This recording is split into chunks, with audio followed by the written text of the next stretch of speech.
पहली मैं सुमरो गणेशिला ये गणेशिल वो जेला सबो जगह जाना थे।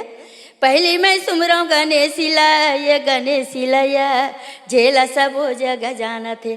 दूजे सुमरो दीदी ये महेशिलना, दूजे सुमरो दीदी ये महेशिलना, ओकर सही नहीं दानी कोनो वो ये दे कोनो वो बाई दीजी। ये ओकर हमर वंदना है। हाँ ये प्रथम ओकर बाद फिर अब गाना चालू होते।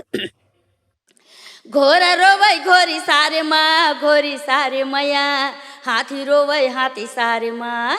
घोरा रोवै घोरी सारे माँ, घोरी सारे मबो, हाथी रोवै हाथी सारे माँ। मोरे रानी महलों में रोवै, मोर रानी वो महलों में रोवै, मोर राजा रोवै दरबारे माँ, दरबारे माँ बाई दीजी।